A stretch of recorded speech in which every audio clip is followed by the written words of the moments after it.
까지 한 절씩 교독합니다. 제자들이 건너편으로 갈새 떡 가져가기를 잊었더니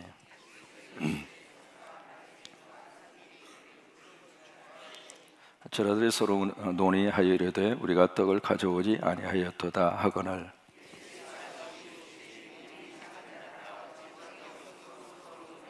너희가 아직도 깨닫지 못하느냐. 떡 5개로 5,000명을 모이고 주운 것이 몇 바구니며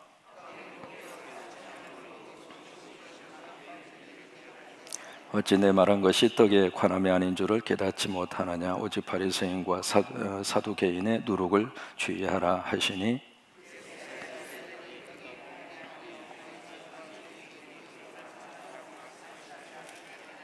아멘. 할렐루야. 우리 귀한 찬양 헌신 감사하면서 우리 박수 한번 해주시겠습니다. 고맙습니다. 자, 서로 한번 손바닥 탁 마주치면서 당신 멋지 한번 해주셔요.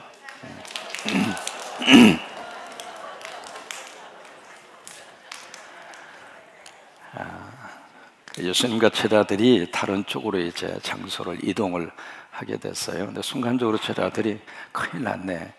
이게 먹거리를 집에다가 두고 안 가지고 온 거예요. 여러분 살다가 보면 그런 일 많이 겪을 때가 있잖아요. 참 묘합니다. 중요하다고 생각하는 것이 때로는 놓칠 때가 참 많습니다. 되게 이제 목회를 하다가 보면은 연말 연시가 되면 가장 머리에 신경 쓰는 것이 바로 이름입니다. 또 주보를 작성할 때도 마찬가지고. 근데 이제 이렇게 보면 신경을 쓰고 이걸 틀리면 안 되지 싶은 사람 이름이 꼭 틀려. 참 묘하더라고요. 왜냐하면 꼭 그 성광표는 아직 잘 모르겠습니다만 제가 목회하면서 꼭 한두 사람은 있어요. 그래서 이 사람 이름 틀리면은 뭔가 이제 그 벼락이 떨어진다고 하는 것을 알기 때문에 신경을 쓰는데 꼭 그 사람 이름이 틀려.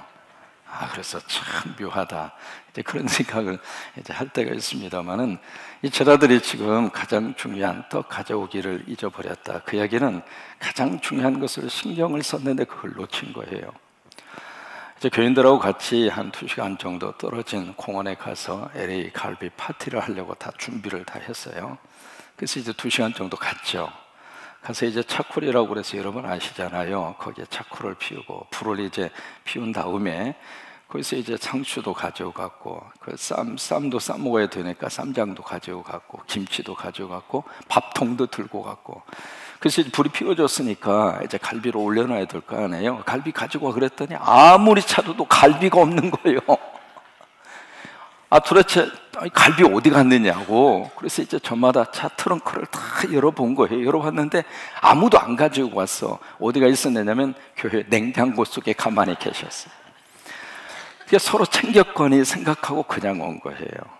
지금 제자들의 지금 그 환경과 제자들의 모습이 그런 상황에 처해지게 됐어요. 그래서 미안한 마음을 딱 가지고 있는 순간에 예수님이 먹는 이야기를 하시는 것처럼 들립니다. 갑자기 제자들이 그렇게 말씀을 하세요. 바리새인과 사두개인들의 누룩을 조심하라. 그러니까 제자들의 생각에 그 사람들이 있어서 누룩은 바로 먹는 거하고 연결이 된 거죠. 그래서 순간적으로 우리가 떡 가져오지 않는 것을 예수님이 아셨구나. 그렇게 생각하고 그렇게 오해를 한 거예요. 같은 말이라 할지라도 사람이 어느 관심을 가지고 있고 어떤 생각을 하느냐에 따라서 들리는 게 틀립니다. 여러분 그래요 안 그래요? 똑같은 말입니다. 다른 말이 아닙니다. 그런데 여기서 설교하는 설교자의 의도하고 그 말을 듣는 성도들의 생각에 의도하고 같을 수도 있고 틀릴 수도 있습니다. 왜 그럴까? 내가 지금 무슨 생각하고 있느냐? 그 생각하고 있는 대로 사람은 들리게 돼 있어요. 그러니까 설교를 은혜스럽게 잘 해야 할 책임도 있고요. 또 하나 그 설교를 은혜스럽게 드려야 할 책임이 성도들에게 있습니다. 그래서 행복한 교회는 이 설교자와 성도의 생각과 관심이 같을 때 행복합니다. 왜냐하면 말에 대한 오해가 줄어들으니까 그래요. 그래서 예를 들면 여기서 성광! 그래서 이제 나는 살림을 외치면서 무슨 생각을 하느냐면 영혼을 살리고 십자가를 세우고 이웃을 살리고 이 지역을 살리고 이제 그쪽으로 생각하면서 살림 성광이 막 그러고 있는데 그 말을 듣는 성도들은 쌀똥만 생각을 해. 그러면 이게 코드가 맞아요, 틀려요? 틀린 거죠. 그래서 우리가 말씀을 듣기 전에 꼭 기도를 해야 할 이유가 바로 여기에 있습니다. 성령님이 역사를 하셔야 제 안에 역사하는 영과 여러분 속에 역사하는 영이 같아야, 그래야 이 말씀이 제대로 내 속에 들려오게 되어져 있거든요. 예수님은 지금 다른 생각하고 누룩에 대한 이야기를 하시는데 제자들은 또 엉뚱한 생각을 하고 그 때문에 걱정하고 있는 거예요. 그래서 예수님이 그것을 아시고, 왜? 예수님은 하나님의 아들이시잖아요. 그래서 제자들의 생각, 제자들의 마음 그것까지 아시고, 왜 너희들이 지금 의논하고 있느냐? 그 의논이라는 말은 왜 너희들끼리 좀 다투고 있느냐 그 말이. 왜? 베드로는 안드레 보고 좀 챙기라고 그러니까 안 챙겨오고 이렇게 말을 좀 들어야지. 그러니까 참 막내 요한은 가만히 저 구석에 숨어서 형님 미안해요, 내가 못 가지고 와서. 에이 진지게 좀 챙기라고 그랬잖아.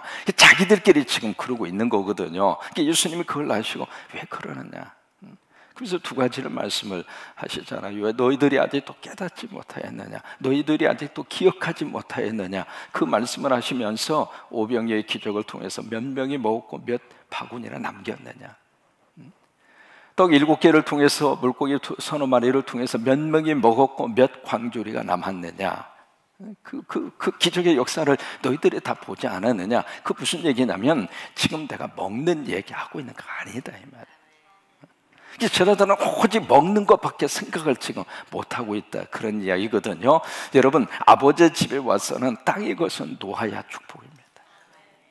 교회에 와서 우리가 육신적인 것을 교회를 통해서 제공받으려고 그러면은 상당히 마음속에 불편할 때가 많습니다. 여러분, 예배를 마치고 뭔가 큰 뷔페식으로 주일날 딱 차려서 말이죠, 마치 호텔에 가는 것처럼 그렇게 식사를 제공하는 교회가 있으면 얼마나 좋겠어요. LA 지역에 가면 그런 교회가 있습니다. 그 교회는 아주 주일날이 되면 캐더링을 해요. 그래서 캐더링을 해서 그 교회는 먹는 곳으로 유명합니다. 근데 제가 그 얘기를 가만히 들으면서 과연 그것이 성서적일까? 우리는 계속 물어야 할 질문이 하나 있거든요. 그것이 바로 뭐냐면 과연 성서적일까? 저도 그것을 물어야 되고 성도들도 그걸 물어야 됩니다. 과연 그게 성서적일까? 과연 그게 하나님이 기뻐하는 일일까? 과연 그것이 하나님께서 우리에게 요구하는 것인가? 그걸 계속 물어야 돼요. 안 물으면 안 됩니다. 왜냐하면 안 물으면 계속 우리들은 인간적인 생각으로 흘러가게 돼 있어요. 한 번은 군산에 살던 분이 전주 지역으로, 전주에 있는 교회까지 왔어요. 와서 이제 어떻게 돼서 오셨어요? 그랬더니 군산 지역에서 다니시지 어떻게 전주까지 오셨느냐고. 그랬더니 그분 말씀이 참 마음속에 한 가지 기억나는 게 있어요. 뭐냐면, 목사님 이 교회 와서 보니까 반찬이 적어서 왔습니다 그러더라고. 왜냐하면 전주 지역에도 제가 갔어요. 그 반찬이 좀 몇 가지 이렇게 있어서 가만히 보니까 그 반찬 메뉴 짜느라고 아주 신경을 쓰고요. 또 하나, 가만히 이렇게 내가 이제 무슨 말을 들었느냐면 반찬 탓을 해요. 그래서 그 얘기를 가만히 들으면서 내 기도하는 가운데 이건 아니다. 주일날 아버지 집에 오는 목적은 이것 때문에 오는 것이 아니다. 아버지 집에 오는 목적은 하나님의 말씀 먹기 위해서 오는 것이고 예수님 만나기 위해서 오는 것이고, 그냥 식당 가는 것은 친교를 위해서 우리가 필요한 공간일 뿐이지, 또 하나 그 식당이 모든 교인들이 다 올라가는 것은 아니잖아요. 그리고 많은 분들은 다 집으로 가시는 분들도 많이 있잖아요. 그러면 그 잡수시는 분들은 그냥 어쨌든 그 다음 사역을 위해서 뭔가의 필요를 위해서, 그래서 이제 우리가 점심을 하고, 점심은 마음에 점을 찍는 게 점심이거든. 그래서 이제 이건 아니다 싶어가지고 반찬을 줄이면서 그때 구호 외친 말이 있습니다. 내가 낸 헌금 내가 먹지 말자. 여러분, 우리가 꼭 기억하셨으면 좋겠어요. 내가 헌금하고 내가 먹어버리면 하나님이 무슨 복을 주겠느냐고요. 그래서 이제 반찬을 줄였거든요. 줄였더니 또 줄였다고 그냥 막 뭐라고 그러는데, 그래도 눈썹이 내가 진하니까 그냥 밀고 갔거든요. 갔는데 그분이 이제 와서 딱 보고, 야, 이런 교회라면 내가 다닐 수 있겠다 싶어가지고 군산에서 전주까지 온 거예요. 그래서 그 군산에서는 어떻게 했어요? 그랬더니 거기는 그냥 예배는 뒷전이고 먹는 거가 주가 돼버렸다는 그 분위기를 느낀 거, 이분이. 젊은 내유입니다. 그러다 결국 전주로 이사까지 왔어요. 근데 제가 여기 와버렸잖아요. 그래서 또다시 그러는 거예요. 그럼 군산으로 이사 와라. 지금 예수님은 먹는 문제에 온통 관심과 생각이 쏠려져 있는 제자들에게 데려다 놓고 그거 아니지 않느냐.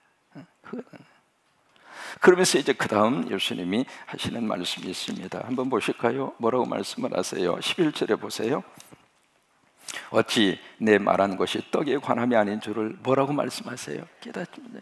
그러니까 예수님께서 이게 서로 말귀를 서로 알아듣지 못하는 그 모습 때문에 마음이 답답했던 것이죠. 그리고 하시는 말씀이 오직 바리새인과 사두개인들의 뭘 주의하라? 누룩을 주의하라. 누룩. 여러분, 그러면서 그 누룩이 무엇인가라고 하는 것을 12절에서 말씀을 하세요. 그제서야 제자들이 떡의 누룩이 아니요 바리새인과 사두개인들의 뭘 삼가라? 교훈을 삼가라. 성경에서 누룩, 여러분 누룩은 이스트잖아요, 발효제잖아요, 효모잖아요. 이제 그게 들어가면은 어떤 현상이 나타나는지 아시잖아요. 영향을 주는 게 누룩이에요. 그래서 조그마한 이 효모, 이 이스트를 조금 넣지만은 가루소만을 다 부풀게 하잖아요. 그만큼 영향을 주고, 그 영향을 준다는 이야기는 누룩은 변화시키는 힘이 있는 게 누룩이에요. 그래서 성경에 누룩에는 두 가지의 측면을 성경이 이야기를 해요. 긍정적인 측면입니다. 그래서 천국은 마치 여자가 가루소말 속에 누룩을 갖다 넣어 전부를 부풀게 한 것과 같으니라. 마태 13장에 천국을 누룩으로 비교를 하잖아요. 그 이야기는 복음이 들어가는 곳에는 복음이 바로 누룩입니다. 그래서 그 누룩이 들어가는 곳에, 복음이 들어가는 곳에, 예수님이 들어가는 곳에, 성령의 역사가 있는 곳에 변화가 있습니다. 그리고 영향력을 미치게 되어져 있습니다. 그동안에 60여 동안 성광교회 때문에 하나님은 이 지역 속에 영향을 미쳤어요. 우리 서지당 선교사님 대입은 어제 와서 같이 기도하고 교육자들과 함께 사진도 찍고 보내면서 마음이 얼마나 그 어린 그 핏덩어리 그 아이 예방주사를 이제 갑자기 3대를 이 아이에게 예방주사를 3대를 맞히니까 그 아이가 그냥 열이 나가지고 그 전날 좀 같이 저녁을 먹고 식사를 할 기회가 있어서 그 자리에 못 나왔더라고요. 그래서 어제 왔길래 이 깐난아기한테 주사를 3방을 주면 어른들도 예방주사 3방을 맞아봐요. 어떻게 되나. 어쩔 수 없어요. 이렇게 맞고 가야 돼요. 왜 그런 선교적인 역사가 필요한가? 복음이 들어가는 곳에 영향력이 있으니까. 그래서 여러분 계속 선교사님 위해서 계속 여러분 뜨겁게 기도해 주시기를 바랍니다. 이번에 이제 같이 모여서 선교팀하고 같이 의논도 하고 그랬어요. 생활비도 좀 이렇게 좀 현실에 맞게끔 조금 더 늘려 드리십시다. 그래서 지금까지 지원하던 것보다는 좀 더 현실적으로 생활비도 더 드리자고 그래서 더 올려서 드리기로 했고, 앞으로 이제 우리 선교 그동안에 했던 모든 선교지 선교사님들 제가 쭉 같이 한번 만나고 이야기도 하고, 그래서 선교비 후원하는 것도 이제는 생색내지 말고 현실화시키자 그랬어요. 현실화시켜. 우리가 지금 몇 명의 선교사를 후원합니다. 몇 개의 교회를 후원합니다. 우리가 개수 가지고 하나님 앞에 가는 거 아니잖아요. 그래서 선교를 하더라도 후원을 하더라도 그 선교 현장에 맞게끔 좀 생활할 수 있도록, 그렇다고 그분들이 그 돈 가지고 와서 넉넉히 살 수 있는 형편도 못 됩니다. 그래도 먹고는 살아야지. 기본적인 것은 우리가 해줘야지. 그리고 자체 파송 선교사로 그래야지. 그것조차도 우리가 제대로 해주지 못하면서 우리 교회 파송 선교사입니다 그러면 우리가 하나님 앞에서 미안하잖아요. 우리가 그런 선교를 하고 그렇게 교회당을 세우고 하는 이유는 누룩이니까 그래요. 들어가면 변합니다. 보험이 들어가면 달라지게 돼 있어요. 그래서 우리가 새벽 기도하고 말씀을 들으면 사람이 달라집니다. 가장 먼저 달라지는 것이 뭐냐면 말씀입니다. 여러분 예수 믿으시고 새벽 기도 쌓으시고 말씨가 다 달라졌으면 좋겠어요. 정말로 말부터 우리들이 달라져야 되거든요. 그래서 우리가 말을 통해서 사람을 살리는 말을 하고, 긍정적인 말을 하고, 위로하는 말을 하고, 이해하는 말을 하고, 보듬어주는 말을 하고, 그렇게 하시게 되기를 바랍니다. 또 하나, 이 복음에 누룩이 들어가면 행동시가 달라져요. 사람이 참 묘해요. 전에는 안 하던 짓을 가끔 해요. 설거지를 하고 있는데 남편이 갑자기 뒤에 와서 꼭 끌어가면서 여보 고마워. 일생 동안 한 번도 안 했거든. 갑자기 그런 남편을 보면서 뒤로 기절할 뻔 안해서 그러면서도 행복하고 좋은 거예요. 왜요? 사람이 행동이 달라지는 거예요. 여러분, 이것이 복음이에요. 이것이 복음이에요. 이것이 누룩이 가지고 있는 힘이거든요. 그러니까 좋은 쪽, 긍정적인 면에 있어서의 복음은 누룩이라고 하는 것을 성경이 말씀을 하고 있습니다. 성도들은 이 세상의 빛이요 소금이라고 말씀을 하셨잖아요. 그 이야기는 바로 뭐예요? 바로 성도들이 이 땅의 누룩이라고 하는 거예요. 그 다음에 누룩에는 두 번째 부정적인 요소가 있어요. 부정적인 요소. 오늘 예수님이 말씀하시는 누룩은 긍정적인 요소가 아니라 부정적인 요소입니다. 바리새인들이 가지고 있는 누룩, 그들이 가지고 있는 교훈, 사두개파 사람들이 보여주고 있는 교훈, 그것은 삼가하라. 그 이야기는 그것은 경계해라. 그것은 절대로 본받지 말아라. 그런 교훈은 절대로 따라가지 말라. 그 이야기예요. 그러면 사두개인들이 가지고 있는 교훈이 뭘까? 바리새인들이 보여주는 누룩은 무엇일까? 그렇게 물어서 우리들이 깨달아야 되잖아요. 여기 사두개인들이 보여주는 누룩은 뭐냐면 세속주의를 말합니다. 한번 해보세요. 세속주의. 영어로는 secularization 이라고 하는 말을 씁니다. 교회가 세상 속에 있는 것은 사실이에요. 그러나 세상의 것이 교회 속으로 들어오기 시작하면 교회는 침몰합니다. 배가 물 위에 떠 있어야 뱄니다.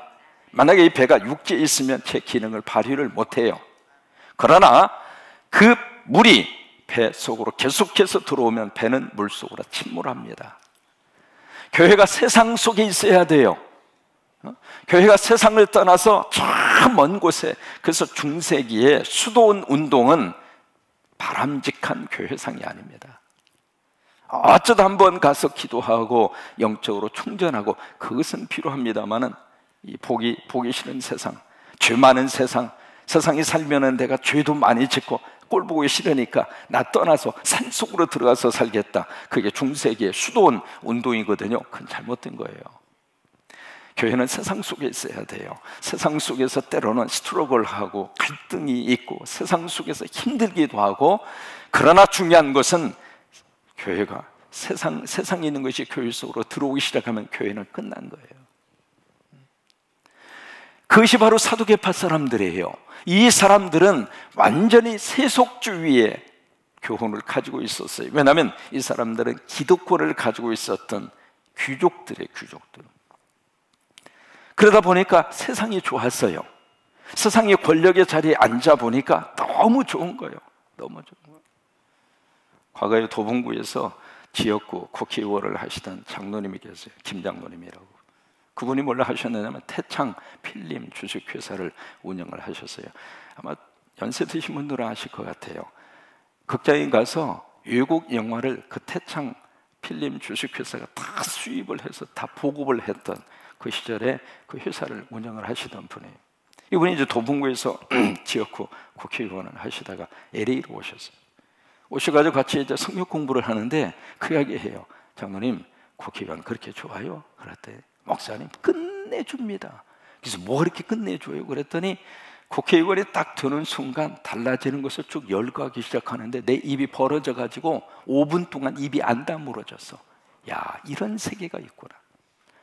상상하지도 못하는 그런 세계를 그분들이 살고 있는 것처럼 이렇게 느껴지더라고요. 그러면서 하는 말이, 아들이 하나 있는데 그 아들을 LA 지역에서 대학을 안 보내고 서울로 보내더라고. 거꾸로. 그래서 왜 서울로 보내요? 그랬더니 이 아들 정치인 시키고 싶어서, 나중에 국회의원 시키고 싶어서. 근데 그 아들 이름이 아직도 안 나와. 굉장히 오래됐거든요. 오래됐는데 그 아들 이름이 아직까지도 제 귀에 안 들려요. 그러니까 아마 안 된 것 같아요. 안 된 것 같아요. 이게 뭐냐면 참 묘합니다. 어떤 세상적인 분위기 속에 들어가서 그 맛을 보면 사람이 그 속에 빠져들 수밖에 없는 거예요. 지금 사두개파 사람들이 가지고 있는 잘못된 누룩과 교훈이 바로 그거예요. 세속주의. 교회는 항상 그 경계해야 됩니다. 교회는 세속주의 바람으로 흘러가면 안 돼요. 교회는 복음주의여야 합니다. 교회는 예수주의여야 합니다. 어떤 경우가 있어도 예수가 변질되면 안 됩니다. 어디 갔다가도 예수님으로 돌아오고, 어디 갔다가도 다시 예수님으로 돌아오고, 다시 복음으로 오고, 다시 말씀으로 오고. 그래서 철저히 우리는 말씀 속으로 계속 옛날에 시골에 있던 분이 서울 올라가면 방향 감각을 잃어가지고 어디가 어딘지 잘 모르잖아요. 한참 가다 보면은 여기가 아닌 게비요, 여기가 아닌 게비요, 그럴 때가 있었잖아요. 그랬을 때 가장 쉽게 찾을 수 있는 방법, 서울역으로 다시 오면 돼. 내가 내린 자리로 서울역으로 와가지고 다시 방향을 가만히 생각해서 그 다음에 정신 차리고 가고 그랬잖아요. 그런 것처럼 교회는 다른 방향으로 가다가도 말씀으로 다시 오고, 가다가도 다시 오고, 그래서 그쪽으로 계속 가버리면 안 돼요. 그러니까 사도개인들이 지금 보여주고 있는 예수님이 말씀하시는 누룩은 세큘라이제이션, 세속주의, 그걸 주의하라 이 말이에요.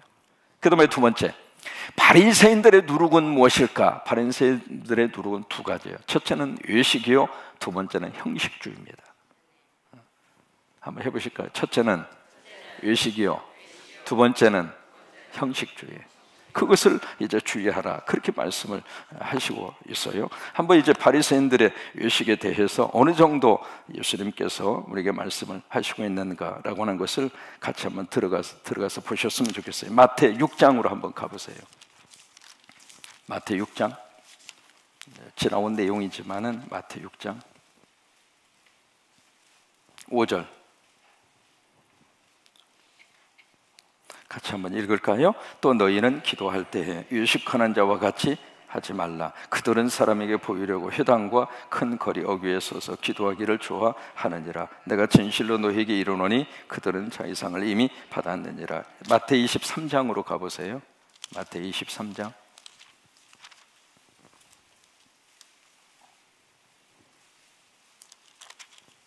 마태 23장은 외식장이 외식장. 왜냐하면 외식이라는 말이 그렇게 많이 나와요.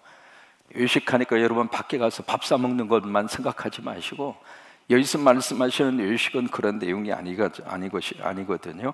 자, 23절에 보면 외식이라는 말이 계속 나옵니다. 13절에 보세요. 화 있을진저 외식하는 서기관들과 바리새인들이요. 그 다음에 15절 화 있을진저 외식하는 서기관들과 바리새인들이요. 그 다음에 23절 화 있을진저 외식하는 서기관들과 바리새인들이요. 25절 화 있을진저 외식하는 서기관들과 바리새인들이요. 27절 화 있을진저 외식하는 서기관들과 바리새인들이요. 29절 화 있을진저 외식하는 서기관들과 바리새인들이요. 이게 좀 계속 여기 지금 바리새인들에게 예수님이 계속 지적하는 것이 외식하는 거죠. 외식. 여러분, 이 외식이라고 하는 단어는 첫째는 겉과 속이 다른 게 외식이에요. 그래서 마치 가면을 쓰고 있는 것처럼 속과 겉이 완전히 다른 것을 외식이라. 그 다음에 두 번째로, 영적으로 봤을 때 외식이라고 하는 것은 그 속에 예수 그리스도가 없는 사람이 외식이에요. 그게 외식이에요. 그러니까 지금 바리새인들에게 예수님이 지적하는, 그들이 보여주고 있는 누룩, 그들이 보여주고 있는 교훈은 외식이라 이 말이에요. 자기는 하지도 않으면서 남 보고 하라고 하고, 그건 다 외식이거든요. 그 다음에 두 번째로, 바리새인들이 가지고 있는 누룩과 바리새인들의 교훈이 바로 뭐냐면 형식주의입니다. 형식주의. 형식은 필요하지만 형식주의로 흘러가면 내용이 약화됩니다. 이 컵이라고 하는 형식, 우리가 무시할 수는 없어요. 이게 있어야 물을 담을 수 있으니까. 그러나 여기다 깨끗한 물을 담으려고 하는 생각은 없어지고, 이 컵이라고 하는 형식주의만 붙들고 있으면은 이 컵의 모양을 어떻게 할 것인가, 컵에다가 꽃을 붙일 것인가, 이 컵을 그린 색깔로 칠할 것인가 말 것인가, 컵을 어떤, 그것에만 신경을 쓰고 있다면은 그것은 형식주의라 이 말이에요. 형식은 필요하지만 형식적으로 흘러가면 죽어요. 왜? 딱딱해지게 돼 있어요. 딱딱해지면 그 속에는 생명이 없어요. 생명이 없으면 그 속에서는 그리스도와의 관계가 끊어진 거예요. 여러분, 형식은 꼭 필요합니다. 예배 형식 필요하잖아요. 그러나 예배 순서가 형식주의로 흘러가면 예배는 생명이 없는 거예요. 아멘? 우리가 꼭 그 기억하셨으면 좋겠어요. 왜냐하면 나도 모르게 형식주의로 흘러가요. 왜? 지금까지 했던 것이 익숙하니까. 익숙하다가 보니까 익숙하지 않는 것을 하면 마치 깨진 것처럼 생각을 하는데 그거 아니에요. 형식주의로 흘러가는 것은 안 깨야 돼요. 다 깨요. 형식이에요. 형식주의예요. 미국에 형제교단이라고 하는 교단이 있어요. 교단 이름이 형제교단인데 거기서는 뭘 하느냐면 우리가 한 달에 한 번 성찬식을 하는 것처럼 거기는 세족식을 해요. 예수님이 제자들을 발을 씻겨줬잖아요. 그런 것처럼 목사가 교인들의 발을 다 이렇게 씻어줘요. 씻어주는데 그 교회에 새로운 목사님이 오셔서 발을 이렇게 씻겨주시는데 습관적으로 여러분 내가 이렇게 앉아 있으면은요, 이렇게 앉아 있으면 목사님이 이제 와서 발을 씻을 거 아니에요. 그러면 발을 씻으면 어느 쪽이 먼저 가요? 이쪽이 먼저 갈까요? 이쪽이 먼저 갈까요? 한번 계산을 생각을 해보세요. 여기 목사님이 앉아서 발을 씻어요. 그럼 이쪽이 먼저 가요? 이쪽이 먼저 가요? 이쪽이 먼저 가요. 왜? 오른손잡이가 거의 대부분이니까. 그죠? 그게 자연스럽잖아요. 그래서 이 목사님이 세족식을 할 때 이쪽 왼쪽에 발을 씻겨줬어. 씻겨줬는데 세족식이 끝난 다음에 거기에 좀 맑게나 하는 집사님이 와가지고 항의를 하는 거예요. 목사님, 왜 오른발을 먼저 씻어 주셔야 되지 왜 왼발을 먼저 씻어 주시느냐고. 그래서 목사님이 벙찐 거예요. 아니 오른발이든 왼발이든 그냥 씻으면 되지. 왜? 성경에 예수님이 오른발을 먼저 씻었더라 그게 없거든요. 그 제자들의 발을 씻겼을 뿐이지 오른발인지 왼발인지 그게 무슨 대수예요. 그래서 목사님 생각은 별 사람 다 봤네. 아니 오른발이든 왼발이든 그냥 내가 씻어주면 되는 것이지 뭐 오른발 왼발 이렇게까지 신경을 써야 하나고 그냥 그러고 갔는데 그 다음에 또 이 세족식을 하는데 목사님이 또 습관적으로 왼발을 먼저 한 거예요. 나도 모르고 그렇게 간 거죠. 아, 이 양반이 화를 낸 거예요. 도대체 무슨 놈이 목사가 말이야 발을 씻으려면 오른발을 먼저 씻어야지 왜 왼발을 씻느냐고. 여러분 오른발을 먼저 씻어야 돼요? 왼발을 먼저 씻어야 돼요? 아, 그럼 투표합시다. 1번 오른발, 2번 왼발, 3번 아무 발이나. 아직 투표 아직 안 했어요. 어느 발을 씻던 그게 무슨 상관이냐고요. 근데 그 양반은 그것 때문에 트집을 잡는 거예요. 무슨 놈의 목사가 말이야 왼발을 먼저 씻어가지고 이렇게 신경질 나게 하느냐 이 말이. 오른발을 먼저 안 씻고 그래가지고 그거 가지고 그냥 막 교회를 분란을 일으키고 막 충동절을 시켜가지고 그 몇 사람을 끌고 가가지고 앞에다가 교회를 세웠어요. 교회를 세웠는데 그 교회 이름이 오른발 교회입니다. 그게 지금 미국에 진짜로 있어요. 형제 교단에 오른발 교회가 미국에 진짜로 있습니다. 세상에 별게 다 있어. 별게 다 있어. 아니 어느 발을 씻던 그게 무슨 상관이에요. 이 발 시켰으면 이 발인가 보다 저 발 있으면 저 발 시켰던 보다 그게 무슨. 왜냐하면 이 형식주의에 딱 매이다 보면 그 형식에서 깨지면 틀렸다고 생각하는 거예요. 틀린 것이 아니라 약간 차이가 날 뿐이에요. 다른 것 뿐이에요. 여러분 다른 것은 틀린 게 아닙니다. 나하고 좀 다른 것 뿐이죠. 다른 것은 내가 수용하고 받으면 돼요. 그거 가지고 그냥 열받쳐가지고 거의 다 목숨 걸 필요가 없거든요. 그렇잖아요. 그래가지고 교회당 이름도 오른발 교회 이렇게. 참 세상에 별 교회 다 있습니다.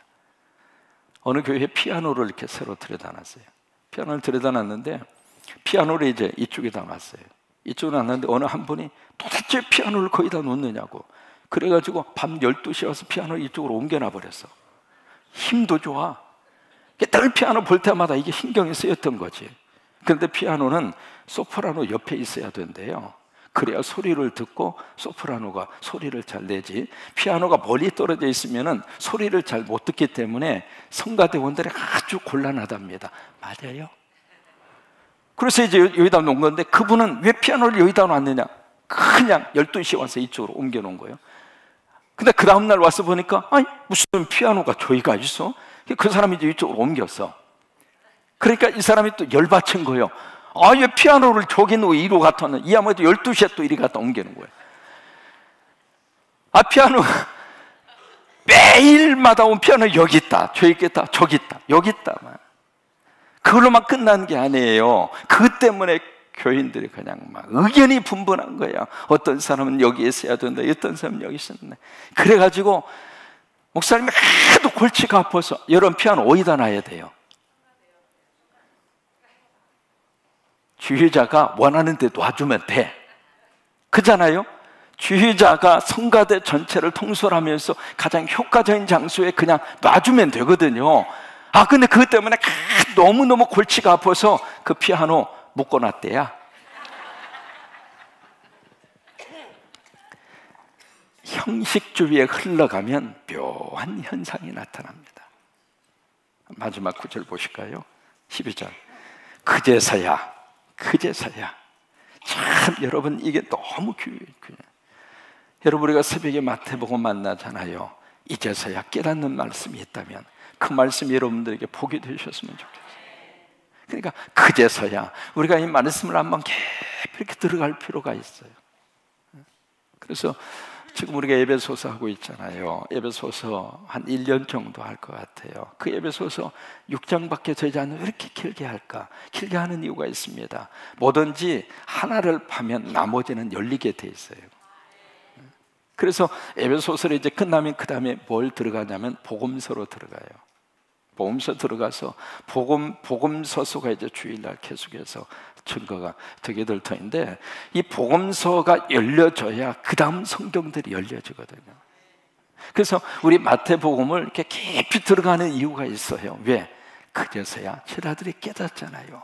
그제서야 예수님 말씀의 뜻이 이것이 아니고 이거라고 하는 것을 깨닫잖아요. 그런 것처럼 지금 우리들이 생각하고 우리들이 알고 있는 말씀이 내 생각과 내 관점으로 해석하고 알고 있는 말씀들이 의외로 많아요. 많아. 그래서 오늘 여기 12절 말씀에서도 그렇게 말씀을 하시고 있는 것이거든요. 그제서야 제자들이 떡에 누룩이 아니요 바리새인과 사두개인들의 교훈을 삼가라고 말씀하신 줄을 어떻게 아니라 깨달으니라. 여러분, 그래요. 그 행복함이 저와 여러분 속에 있었으면 좋겠어요. 말씀이 깨달아지는 행복. 그 말씀을 딱 보면서 이게 있어야 행복이라 이 말이에요. 설교자로서 설교를 준비하면서 말씀을 준비하면서 저도 이거구나, 그 깨달음이 있을 때는요 빨리 새벽에 왔으면 좋겠어요. 할렐루야. 그냥 말씀을 나누고 싶어서 말이죠, 주일이 빨리 왔으면 좋겠어요. 주일날 설교 4번 5번밖에 안 하는데 한 10번 정도 했으면 좋겠어. 그냥 이게요 말씀이 주시는 행복함이에요. 그러니까 설교자도 이거구나. 그 깨달음을 가지고 설교를 할 때 행복하고요, 성도들도 그 말씀을 들으면서 이거구나, 그 말씀이 깨달아지는 순간이 최고로 행복해요. 우리 성광교회 안에 그런 역사들이 날마다 일어나게 되기를 주의 이름으로 축원합니다. 주의 이름으로 축원합니다.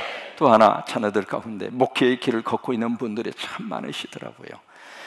그 자녀들을 위해서 꼭 그렇게 기도하시기 바랍니다. 말씀이 깨달아지는 은혜가 임하게 하옵소서. 그래서 목회의 길을 걷는 사람은 아하가 나와야 돼요. 이게 딱 나와야, 이게 터트려져야, 그래야 내 가슴을 울리고 그 말씀이 성도들의 가슴과 영혼을 하나님의 능력으로 역사하시는 말씀으로 하나님이 들어 쓰시게 될 거예요. 따라서 말합니다. 그게 앞으로 설교 듣다가 아멘도 많이 터지지만 서로 한번 축복하세요. 웬만하면 내일 새벽도 또 나오고